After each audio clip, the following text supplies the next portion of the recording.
Hi, Chris Peel here, writer and creator for Half-Ass Publishing's Some Big Lumberjack. We continue our six-part retrospective looking at the comic book covers for our original run from 2003 to 2007. In this episode, we're going to be looking at our fifth issue, a standalone 42-page fall spectacular titled In Search Of. So chill out and grab a drink. Let's check it out.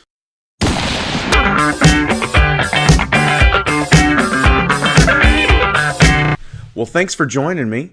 As you might be able to tell, I'm a little bit under the weather today, but hey, we're going to go through and get this done, right? So, as I said before, we're going to be looking at the fifth issue that we released.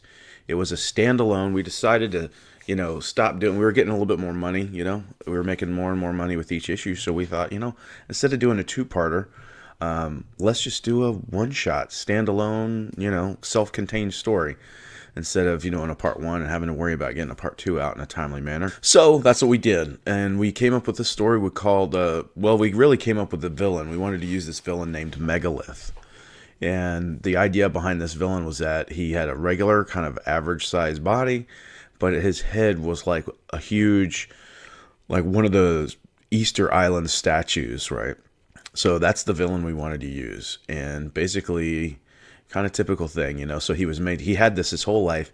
He was just made fun of his entire life growing up and ostracized when he became an adult. So he decided to just exile himself from society. And he went on to this island called Easter Egg Island. And so that's kind of was his motivation, right? So he was a very angry guy. Because of the Easter Island thing, which is kind of a mystery because all the people on that island just vanished. And back in, I want to say it was the 60s, Leonard Nimoy, he narrated a show called In Search Of. So I was like, ooh, we got Megalith. His episode, or his issue, I always called our books episodes, should be titled In Search Of, to connect those two. I loved that show, In Search Of. And I even think the Easter Island statues were part of an episode at one point, but I thought it was fitting. And his sidekick was a clone of Spock called Grok, so we just kind of tied all that together. So that was kind of the story behind the story, right? And at the time, the comic book Red was pretty popular. And my buddy that I did the books with, he loved it. It was one of his favorite books that year. And he wanted to spoof that cover. So he had a specific one in mind. So I was like, hey, whatever, man, that's great. He had an artist in mind and everything. So he went with this guy and told him exactly what he wanted. So, and this is, let's bring it up here. Why are you listening to me? Let's check it out. All right, so here it is. And here's what Mark Murphy is the gentleman's name that did this beautiful cover for us. You know what's really cool about all these covers is the styles are all very different, and I dig that, man. I think it's very cool. Not only are they all different within themselves, but they're very different from the interior of the book, and I dig that, man. I don't know why. I can't really pinpoint why, but I really like that. Of course, we got all our names up there, Peel, Martin, Dame, Olson, all of us there. Some Big Lumberjack. I mean, this is pretty much verbatim the SBL, the Red cover here. And then another thing that was popular that DC was doing at the time was they were doing this 1 year later gimmick with their stories. And since this, we were releasing this quite literally 1 year after we had released our fourth issue, we thought, hey, let's do that too. We literally copied 1 year later, and then I threw in as well at the bottom. So, and of course, we got our old website address. Do not go to that address. You might find some not safe for work stuff. I don't know. I'm scared to type it in. We had to let that domain name expire. So there it is, 42-page fall spectacular. And let's take a look at the original Red cover. Here, let me pull it up here. And bam. There's that one. And you can see I mean, it's pretty much dead on. And people responded to it. You know, people responded to all our covers, man. I mean, our covers, they resonated with somebody. It might not always have been the same person, but they always resonated with somebody. They always attracted somebody to our table, because we would just fill our table up, and they were all so colorful. You know, people would just gravitate right over to our table. It was awesome. So this is it, man. This is the cover here.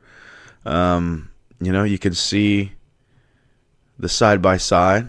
It's really just great. The guy did a great job. Mark Murphy did a great job on the SBL going down the side. So that's pretty much it with this cover. You know, just wanted to show it here and kind of tell a little bit about little behind it.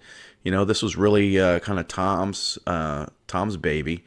You know, he took the reins on this one and got the artist, and man, just looked great. Did a great job. The guy Mark Murphy did a great job. So hey, we got one more to go, man.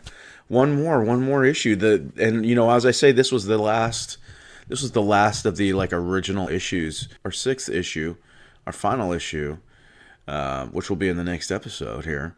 It was a collected edition of Reign of the War Pig 1 and 2. Reign of the War Pig sold very well. People really responded to that book.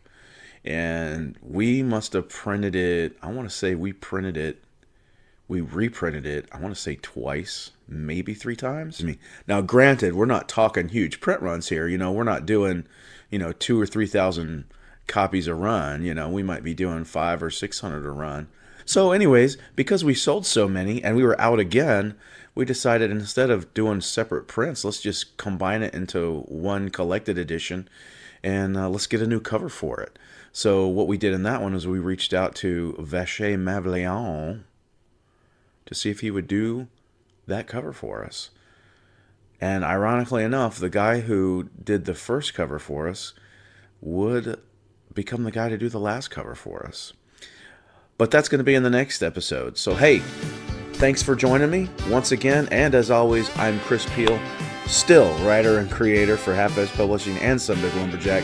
Thanks for joining me today, y'all. Come back next time. Oh yeah, you know, I keep forgetting to say this. Say, if you're enjoying these videos, you know, go ahead and subscribe. And if you do subscribe, don't forget to tap the bell to receive notifications on new content. Also, throw us a like, put some comments down there, you know, let us know what you think of some of these, good or bad. You know, we can take it. And share it with your friends, you know, if you do like it, share it with your friends. Help us get out there, you know.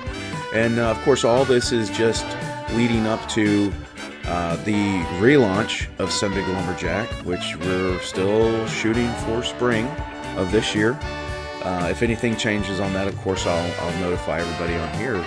But yeah, so that's pretty much it. Thanks again, y'all. I look forward to seeing you next time. Bye-bye. Wait, I'm not done. I just realized something today. So I was at this hardware store that was closing down. They were closing down a hardware store locally here. And you know, I do metal work occasionally. Like whenever I forge something, I'll do some grinding. And you know, you really got to have a good air, good filter. You don't want to breathe in all that dust. So I got this kick-ass filter, and I just kind of figured out a cool feature it has. So hang on one second.